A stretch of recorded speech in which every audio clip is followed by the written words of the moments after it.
قد خسروا انفسهم، یقینا تاوانی شدن، تاوانی کردن نفسای خدا. و ضل عنهم، چرا نفسا را تاوانی کردن؟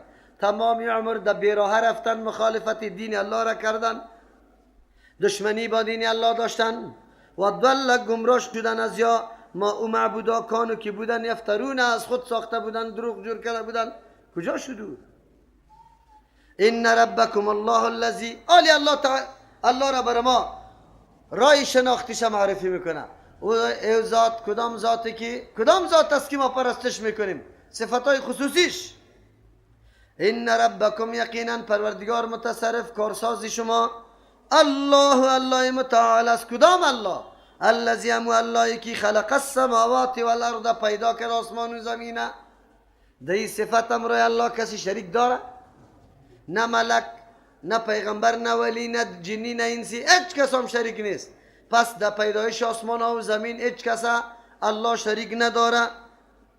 بعد از او خلق السماوات والارض، پیدا کرد آسمان و زمین فی 6 ایام، در مقدار 6 روز، یا در دورانی، در یک دورانی وقت، در 6 دوران پیدا کرده. 6 دوره آمده سر زمین آسمان. اول چی رقم بودن، مثل یک دودواره، بعد از او به چی تبدیل شد، بعد از او انقلابات و مراحل مختلف سرش آمده، افت شده. یک توجیه است. دوم توجیه است که مراد از اون وقت و روز و شب نبود، به می قدر وقتی را پیدا کرد که مقدار 6 روزی چیست؟ آلی میشه، یعنی سال، آلی که سال پیدا شده. یا مرادی تو روزاست که یک روزش برابر 1000 سال است.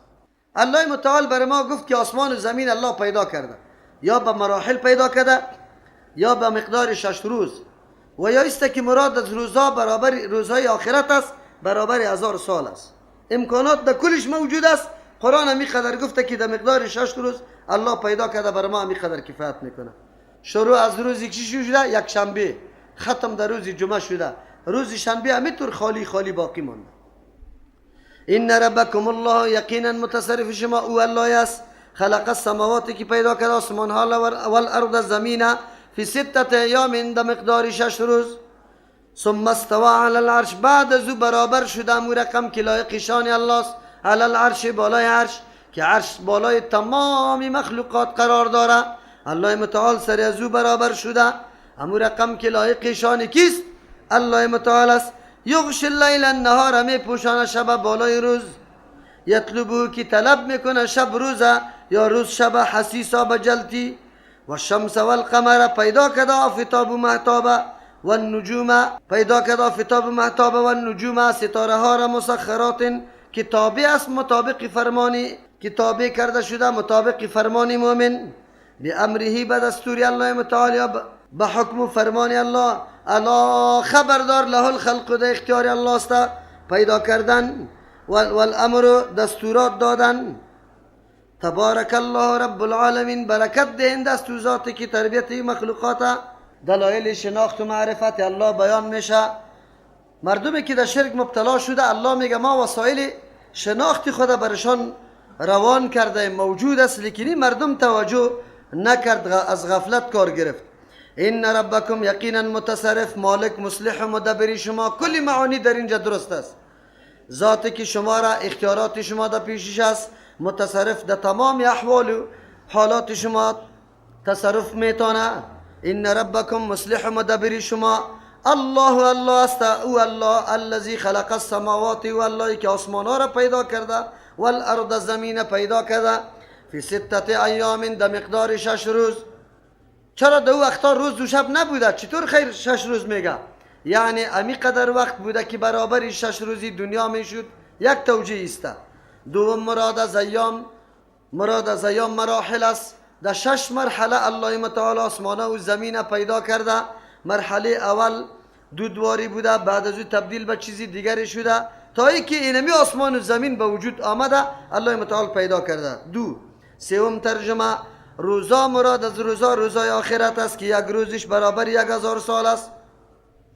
پس چطور شده میتونه که یک انسان در دنیا زندگی بکنه، آسمان ها را مشاهده میکنه، زمین را مشاهده میکنه، اما الله را نمیشناسه؟ چرا تفکر نمیکنه؟ ثم استوى على العرش، بعد از او برابر شد الله بالای عرش. یعنی امو رقم که لایق شان الله متعال است. استوا بالای عرش یکی از جمله صفات الله متعال است، معنایش معلوم است لیکن کیفیت مجهول است. امام مالک رحمه الله از پیشش سوال میشه که استوا بالای عرش چی رقم است؟ او میگه استوا معلوم است، عرش هم معلوم است، اما کیفیت مجهول است و کسی که از این و سوالا میکنه او هم بدعت است. چی میکنی دیگه پشتی گپ میگردی؟ صحابه کرام چقدر کلماتی که در قرآن آمد فقط ظاهر قرآن حمل کرد، میفهمیدن که الله مشابه مخلوق نیست. قانون کلی وجود داره، آیت صریح لیس کمثله شیء و هو السمیع البصیر، به مثل الله ای چیزی نیست، الله شنونده و بیناست، به مثل الله چیزی شده نمیتونه. از دو خاطر هیچ وقت سوالم برشان پیدا نشده. حالی مردمایی که مریض است در قلبایشان تشبیه وجود داره، در دلشان هر وقت میگرده که اگر ما این صفت به الله ثابت کنیم الله مشابه مخلوق میگرده، از او خاطر تاویلات شروع میکنه. عقیده اهل سنت والجماعت در مورد صفات الله که خود در قرآن برای خود ثابت کرده یا در حدیث صحیح پیغمبر علیه السلام برای الله صفات ثابت کرده، این صفات ها برش ثابت است، بدون تشبیه امرای کسی تشبیه داده نمیشه. یکی بدون تاویل هم نمیشه، بدون تعطیل اینطور هم نیست که میگه اثر صفت نداره، بدون تجسیم که ایره نعوذ بالله جسم قائل شوه یا تشبیه بدی با یک چیزی. عقیده اهل سنت والجماعت در مورد صفات الله نمیسته. اما با تاسف امروز ملاهای مساجد هم سوال کنه در صفات الله تاویل میکنه، از دست قدرت و نعمت میگیره، اینجا از استوا بر عرش تسلط میگیره. تدبیری الله میگه از بالای عرش تدبیر میکنه عالمه. بله تدبیر عالم الله از بالای عرش میکنه، در این شک نیست، لیکن معنای استوا علی العرش نیست. معنای استوا برابر شدن است. الله برابر بالای عرش شده، امو رقم که لایق شان الله است، در کیفیتش ما خبر نداریم. این عقیده اهل سنت والجماعت است.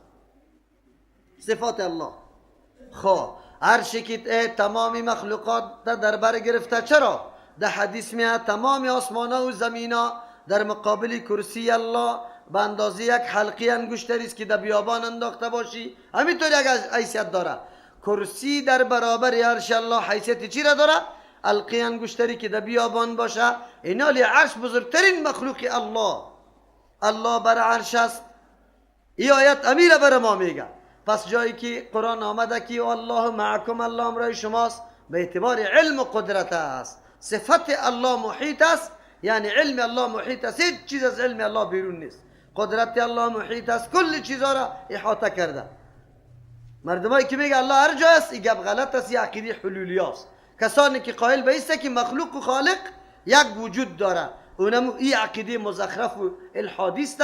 توسط همون مردمایی که لباسی اسلامی را در تن داشتن مردم فریب دادن، در این عقیده غلط مبتلا کردن. یغشی اللیل النهار، می پوشانه شب روزه، یطلبه حثیثا، چطور شده میتونه یک انسان معرفت الله برش حاصل نشوه، توحید و یکتاپرستی الله را ندانه، چرا مشاهده نمیکنه؟ انقلابی که در زندگیش میه، روزای عمرش کوتاه شده میره، فصلا تغییر و تبدیل میه، سردی گرمی، امی قسم روشنی تاریکی سرش آمده رایست.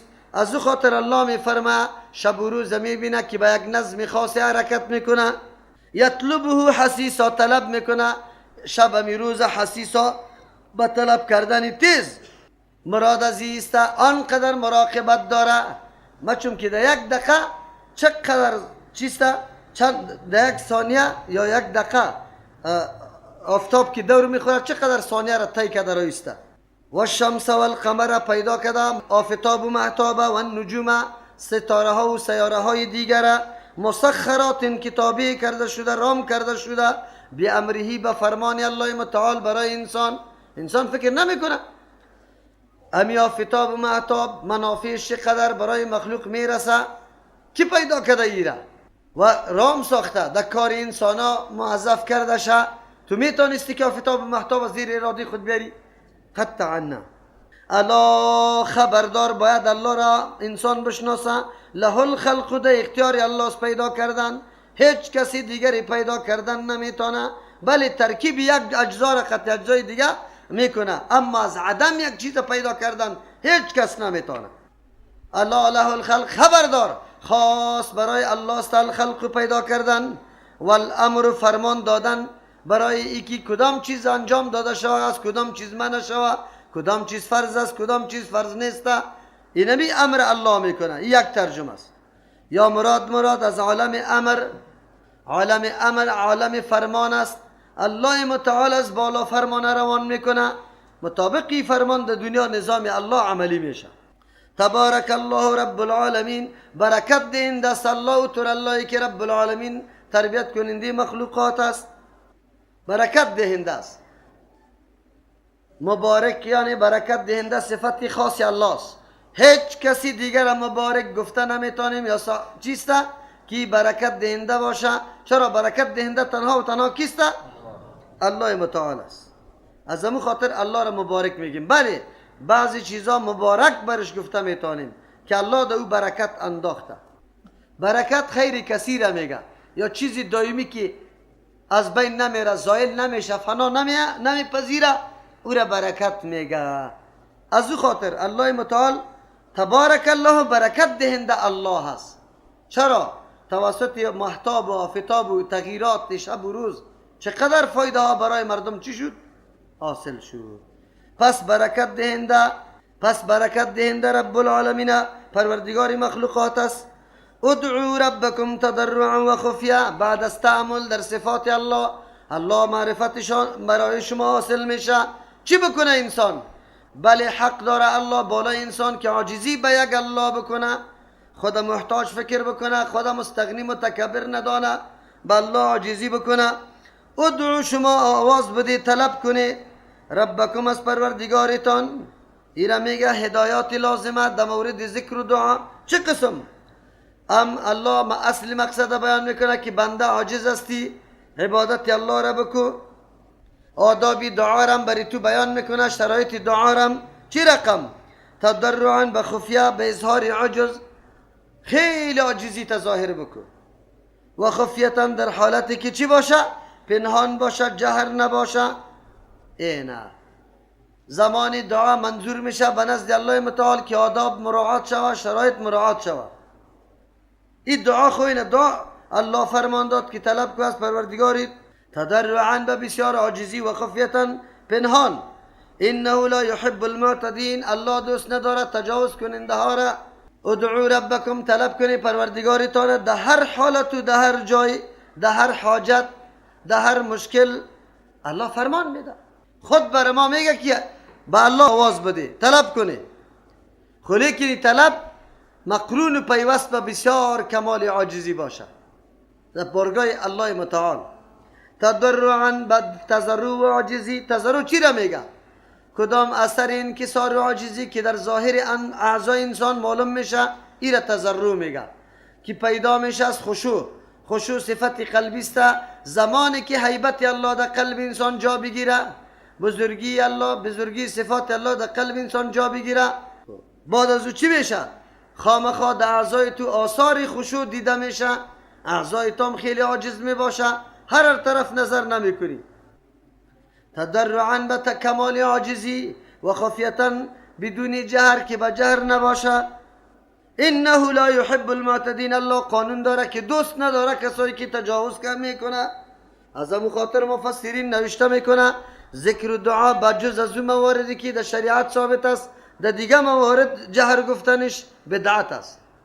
جهر گفتن مثل آذان که به جهر گفته میشه، تکبیرهای تشریق به جهر گفته میشه، متصل نماز الله اکبر یک دفعه گفتن به جهر گفته میشه، استغفرالله به جهر گفته میشه 3 مرتبه بعد از نماز. در این موارد آمده. یا در وقت ذبح حیوان بسم الله الله اکبر میگی، جهر آمده. بجز از این جاهای دیگه که جهر نامده، جهر آدم گفته نمیتونه، با جهر نگو. و یکی از او خاطر اینجا مسئله پنهان هم شده. انه لا يحب المعتدین، یقینا الله دوست نداره معتدین، کسایی که تجاوز میکنه. آلی تجاوز در دعا چی را میگه؟ اول در دعاهایی که از پیامبر علیه السلام نقل شده تو میگیری بعضی کلمات اضافه میکنی. در اللهم انت السلام حینا ربنا بالسلام و ادخلنا دار السلام یا را اضافه میکنی. یا تجاوز در چیست؟ در حد دعاست. دعا کردن به هیئت اجتماعی که از خودی پیامبر صلی الله علیه وسلم ثابت نیست، یا تجاوز در دعاست. طلب کردن و اشیایی که قابلی طلب کردن نیست، یا الله این چاشت برام شوروای خیلی تلخ نصیب بکو، یا تجاوز در دعاست. چهارم یا الله اینطور مرا طرفی راستی جنتی سفید نصیب بکو، یا تجاوز در دعاست. خب تجاوز در دعایی را میگه یا الله مرا در روی پدرم نه چیسته روبرو نسازی، یا تجاوز در دعاست. چرا قطع سلی رحمی میشه؟ خب دیگه تجاوز در دعا را خو الله خیلی آهسته میشنوه، تو میگی با جهر میکنی. البته برای تعلیم پروا نداره یکی، یا برای اون مردمایی که پسان از پیشت گله میکنه میگه مولوی صاحب برای من دعا نکردی، از خاطر تو بیان میکنی که یا الله مریضا را شفا بده، بی اولادا را اولاد بده. این گپا را برش بیان میکنی که پسان اشتباه میکنه سری تو، میگه تو دعا نمیکنی. برای تعلیم جهر خوب است، در غیر از او خفیه دعا. انه لا يحب المعتدین، الله دوست نداره تجاوز کننده ها را. نه اگر در دعا تجاوز میکنه یا در غیر ازی حدود الله را مراعات نمیکنه، کدام قید و بندی که الله مقرر کرده. ولا تفسدوا فی الارض بعد اصلاحها. نه اشاره میکنه هر کس خوش داره که دنیا به امن باشه، ببندوباری جار جنجال این گپا وجود نداشته باشه. علاجی نمی گپا چی رقم است؟ علاج فهم قرآن و حدیث است. مردم وقتی قرآن و حدیث بفهمن بالکل درک میکنه. دشمنی حقیقی خدا، دشمنی که یقینا نمیخواه مردم بیدار شوه، مردم دینی خدا بفهمه. ولا تفسدوا فی الارض، فساد در زمین نکنه. فساد چی را میگم؟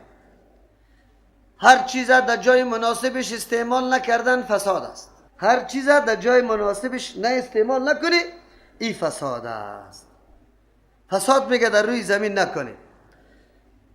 عبادت حق الله سیره برای الله استعمال نکنی، برای مخلوق الله استعمال میکنی، فساد بزرگ است. این را فساد میگه. فساد است. اگر ما این گروپ استفاده مناسب نکنیم، این را میده کنیم، این فساد است. شیء از برای کدام مقصدی که پیدا شده استعمال نکردن، این فساد است. الله متعال میگه سبب امن در دنیا محو فساد است، که فساد از بین ببری. آلی فساد است چی پیدا میشه؟ حقیت نیست، این زمین تو دعوای ناحق کردی میگیری، دعوا کده رویستی، قسم هم سرش میخوری که از ماست. فساد است. ما مردم تعرض میکنی، دو دشنام میگی، در حالی که خودت خوش نداری که ادنا دو دشنام کسی برد بکنه. اینی فساد است. آبرو و عزت خدا خیلی محترم میشماری، اما آبرو و عزت دیگه مسلمانه هیچ نوع احترام قائل نیستی. این فساد است. خو لیکن تمامی اساسی فسادا از شرک شروع میشه. زمانی که مردم عقیده توحید و یکتا پرستی الله را نداشته باشه، به انواع مصیبت ها و معصیت ها مبتلا می باشه. از همون خاطر ضرورت مبرم و اساسی و اصولی مردم برای عقیده یکتا پرستی الله داره. از اون خاطر اینجا الله میگه که شما فساد در زمین نکنه، شرک شایع نکنه، رواج نده تا ایرا دیگه رونق نده، شرک نکنه. بعد اصلاحها، پس از صالح شدن چی؟ این همی زمین که زمین اصلاح شده، شما فساد نکنه. زمین اصلاح شده به تعلیم توحید، دعوت توحید توسط انبیاء علیهم السلام یا نایبین انبیاء علیهم السلام. تالی تلاش نکنی که در اینجا چیزی ممانعت بکنی، این کار باید نکنی. ودعوه خوفا، ودعوه عبادت کنی الله را خوفا، از روی خوف ترس داشته باشه که مبادا الله ای را قبول میکنه یا نمیکنه. و طمع، از روی طمع که خامخا امید داشته باشه خامخا دعای ما قبول میشه، الله قبول میکنه. از او خاطر ام دعای قدر ناامید نباشه که الله قبول نمیکنه، ام قدر مطمئن نباشه که بالکل الله رد نمیکنه.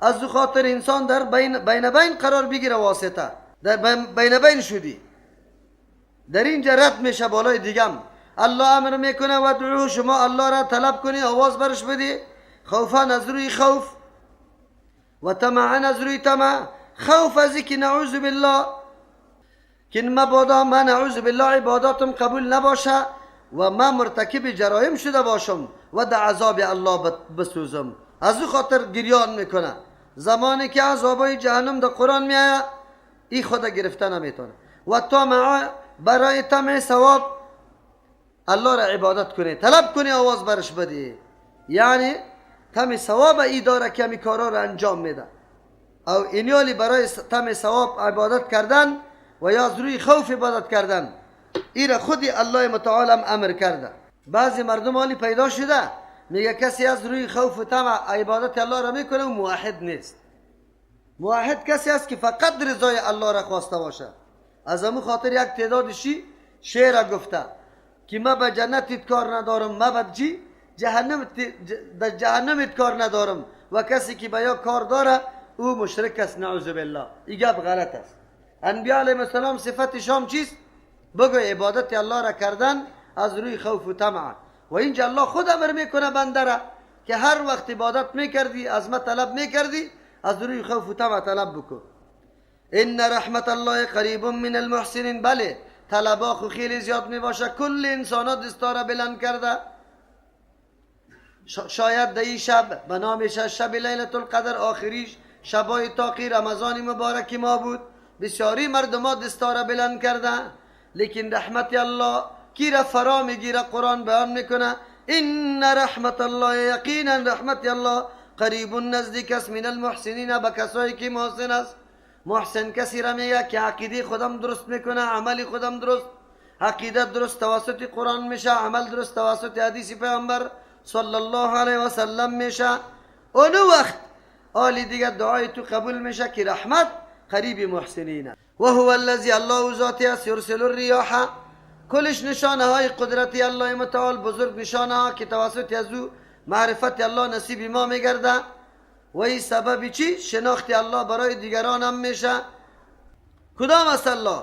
الذی ذاتی که یرسل الریاح روان میکنه بادارا بشترن برای خوشخبری بین یدی رحمت پیش از روان کردن رحمت خود یعنی پیش از باران رحمت بادار الله پیدا میکنه که ابرار باد میگیره گاهی در یک نقطه گاهی در دیگه نقطه ابری بزرگه که این قدر گرنگ است با تونا آب داره امی آبم از سطح بحر بخار کده بالا بحرم یک دم تلخ است لیکن کدام بخاری که بالا رفته آنقدر شفاف و پاک است و آنقدر شیرین است که پرسان نکو به شکل ابر الله او آب ذخیره میکنه الله متعال باد از کجا پیدا میکنه ابر خود سری سطح بحر بخار شده باید همونجا ابر باشه باد پیدا میشه ای ابرها را میرانه در اون مناطقی که خیلی خشک است مثل افغانستان واری که منطقه کوهستانی است از سطح بحر خیلی بالا است بادا را روان میکنه الله متعال برای خوشخبری در پیش باران پیش از اینکه باران بیا بادا پیدا میشه ابرار از یک جای به جای دیگه انتقال میده و این سبب خوشی مردم است خصوصا کسی که قحطی سرش آمده باشه اجرا و چاره برای آب حاصل کردن نداشته باشه دشتا خیلی آب چقر باشه اینجاست که ابر میایه باران میکنه حتی اذا قلت سحابا تا ای که وقتی بالا کنه امی باد سحابا یک ابر ثقالا که خیلی گرنگ باشه سقناه ما میچلانیم امی باده لبلدین خو سقناه ما میچلانیم یا میرانیم امی ابر لبلدین برای شهری که میتن هیچ چیز سبزه دیده نمیشه خشک است